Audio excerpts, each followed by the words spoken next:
Fakultet za sport je visoko obrazovna institucija koja postoje u sklopu Univerziteta Union Nikola Tesla. Prošle nedelje oni su organizovali jedan veoma zanimljiv događaj. Mi smo tamo bili, pa pogledajte šta smo zabeležili.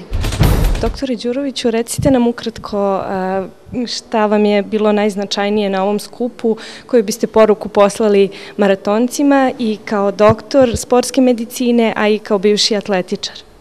Pa mislim da je najvažnije da smo se okupili i da pošaljemo jednu poruku da je trčanje vrlo zdravo i da je to što oni rade nešto što potpomaže da i zdravlje nacije bude mnogo bolje, a mi smo ovde da im ukažemo šta je najsigurnije za njih, da izađu kao pobednici u smislu da završe trku i da završe zdravi i da nastavljaju da se brinu o svom zdravlju na pravi način.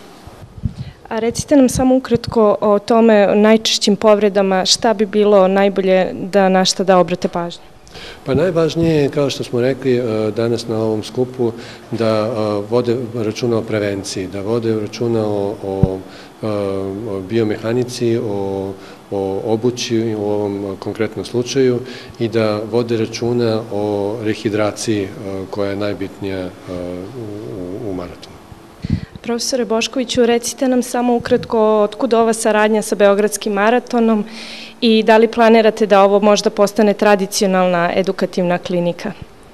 Pa mislim da je ovo jedan prirodan nastavak saradnje sa Beogradskim maratonom s obzirom na ulogu manifestacija koje Beogradski maraton organizuje, a to je sport, zdravlje, organizacija sportskih događaja, s obzirom na to da mi na fakultetu upravo školujemo takve profile kadra, znači trenere u sportu, menadžere u sportu i konačno novinare u sportu. Znamo koliko je Beogradski maraton medijski propraćena manifestacija.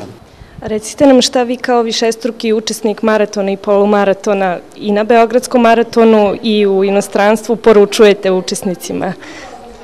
Pa osnovna je poruka da ne pretaraju sa svojim mogućnostima, da tempo trčanja prilagode trenutnim sposobnostima, trenutnoj pripremljenosti, da prepoznaju svoje mogućnosti od starta do cilja, da ne startaju ako nisu zdravi, jer jedinstvena je prilika da se zatvore ulice, glavne ulice našeg glavnog grada i da se može u jednoj tako lepoj atmosferi istrčati sa zadovoljstvom i oni koji budu bolje spremni da pokušaju da obore svoje rekorde.